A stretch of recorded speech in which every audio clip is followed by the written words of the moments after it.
he doesn't really understand come that much, like not to a level where I would like.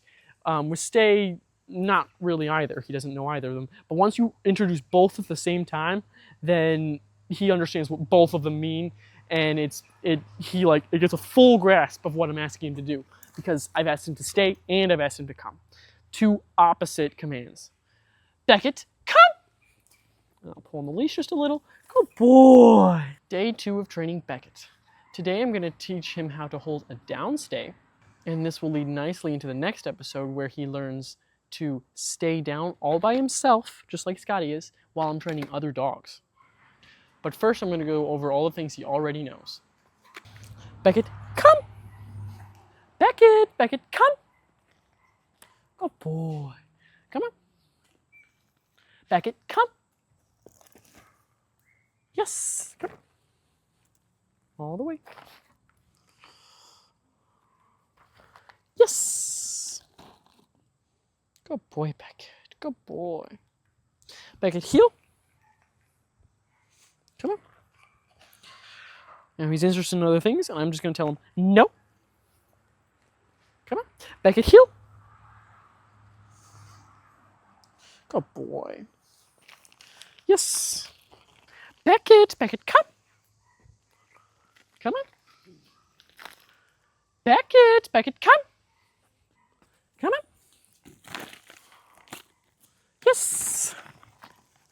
Off. Beckett, sit. I know I want him to stay right in front of me. I'm going to teach him it. There you go.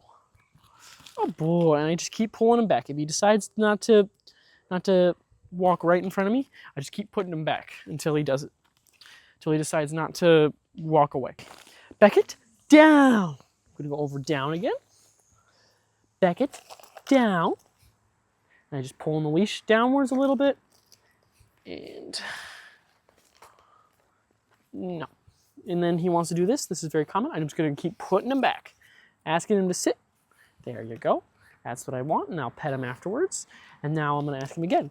Beckett, down. He doesn't want to do it. It's just very, very common. Every dog is like this at the beginning. I know, buddy. So I'll just put a little bit of pressure on his back, slide his feet forward. Beckett, down. I'm not forcing him down, though. I want him to still decide, okay, I'm going to do it. Good boy. Hey, no. So if he ever, gets up when he's, down, I'm going to tell him no and pull on the leash. Come on. Beckett, down. Come on. If he gets up here, but he went down. He went down. Good boy. Yes. So each time I'm pulling him, I stop pulling, letting him decide once again and over again. But if he directly gets distracted by something, I will tell him no. But if he's just standing there and just deciding not to come to me, I'll just pull him on him a little bit more. And it works to teach him, Beckett, come. But eventually I'll keep saying no. There you go. Good boy, Beckett, come. If he decides not to come. Like here, he's distracted. No. Come on, buddy. Beckett, come. He doesn't like the word no, of course. And he doesn't want to be corrected, but he's learning to do it. Do as I ask. He's doing very well. So I'm just working on come a lot right now because he's struggling with it, essentially. And the more he's struggling with it, I just want him to realize that I want him to come to me, and he's always going to get rewarded if he follows me. Beckett, heel. But yeah, he's not going to have a hard time staying right now in this state of mind. This state of mind, he just doesn't want to be here, doesn't want to do as I ask.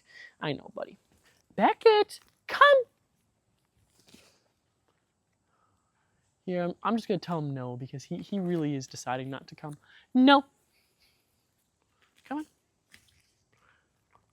No. There you go. But I'm not going to have him in my lap. He wants, good boy. And eventually you can start correcting because he knows what I want him to do. Good boy. Yes, you are. See? He knows. Beckett, come. I'm standing up. If I stand up, he's less likely to come to me. And he's like, I don't want to come to you now. But Beckett, down. Come on, buddy. Down. I know. Down. Okay. He's gonna put his feet back. So like when I'm putting his feet forward and he puts his feet back like that, no. That's when I like to correct because he's directly saying, I'm not gonna do as you ask. Down. Good boy. There you go. There you go. No. Beckett, down. Come on, buddy. This is very hard for him, obviously. It's hard for most all dogs. He doesn't want to do it. It's okay. Down. There you go. But as a puppy, it could be worse. Adult dogs sometimes are very aggressive, territorial, and they are fearful of submitting to others. Puppies aren't that fearful of most anything. They're just not. They're just not very fearful of most anything. But some dogs can be dominant and don't want to submit to anyone because they've gotten older. That's just a habit that they've gotten. So it can be more difficult for them. But with puppies, it's usually not too bad. Beckett, stay. So you can just start to get up. Some dogs will automatically get up as soon as you get up. Yes. Good boy. There you go. Good boy. And you can just put them back down if they do. Beckett, down. Good boy. Beckett, stay. Now you can walk around him in a circle. You can walk far away from them. But at the beginning, you don't want to be too jumpy or anything. Good boy, Beckett. Good boy. And now he can really start the word. He learns both words, stay and come. He understands everything essentially. He knows what stay means. He knows what come means. He can do anything. He doesn't really understand come that much, not to a level where I would like. With stay, not really either. He doesn't know either of them. But once you introduce both at the same time, then he understands what both of them mean, and it gets a full grasp of what I'm asking him to do because I've asked him to stay and I've asked him to come. Two opposite commands. Beckett, come. And I'll pull on the leash just a little. Good boy. I know, and then he goes in my lap. I don't want him in my lap. Come on. Good boy, Beckett. Good boy. Like I said, if you have them in your lap, it causes separation anxiety. They become not as independent. You want them to be independent and not have separation anxiety. And then also, they'll jump on people. If they automatically come to you in your lap, they'll jump on people. They'll jump on you. They'll do that type of stuff. So I don't want them to do that. Good boy. And he's making his own decisions. This is what I love to see. And the way I did this is just, I told him no 5 times probably. 5 times, and then he realizes, okay, now I should just come when he's called because it's the best thing for me to do. Beckett, come! He's got 2 reasons to listen. He's got me, who's forcing him and telling him no if he doesn't listen. He also has, another reason is yes, because I'm giving him treats and praise. So 2 different reasons why he wants to listen to me. So he doesn't have to go down when I say no at this point, but eventually he will understand, okay, if I say no when he was in a down, he will automatically go down. No. So he put his legs back again. That is just something I like to correct because I want him to do one specific thing. Yes! Good boy. When I ask him to heel, I'm going to pull on the leash, stop pulling. Pull on the leash, stop pulling. And the same thing. Once I've done that action enough of pulling on the leash and stop pulling, and then rewarding him for doing the action, following me, then is when I can introduce the word no when he decides not to heel to me. Instead of just pulling the leash, I'll tell him no, and then pull on the leash a little bit harder. Beckett, heel! Come on, buddy. Just over and over again till he learns what I want him to do. And honestly, what's easier for him to do is me to ask him to come, and then I'm standing up. So instead of sitting down on the ground to lure him for him to come to me, I'm actually just going to stand up, ask him to come to me, ask him to sit right in front of me, and then that'll help him a lot with heel. Beckett, come! Come on, buddy. All the way. And now he's not going to listen. I'm going to show him a few times, and then I'm going to introduce the word no to this specific thing that I'm doing. I pull and I stop pulling. Now he doesn't want to do it, and he knows exactly what I want. He does. He knows exactly what I want, so I'm going to start to introduce the word no. Beckett, come! Pull him just a few times. He's coming towards me because this is where he wants to be. He wants to be towards the house. So he likes coming this way more than he likes going the other way. Very common with dogs, you know, they like their home. Come on, just pull him a little bit. No. So there was a moment he sat. That moment he sat is when I said no. And when I want him to come to me. No. I want his attention and I want him to come to me. Come on, buddy.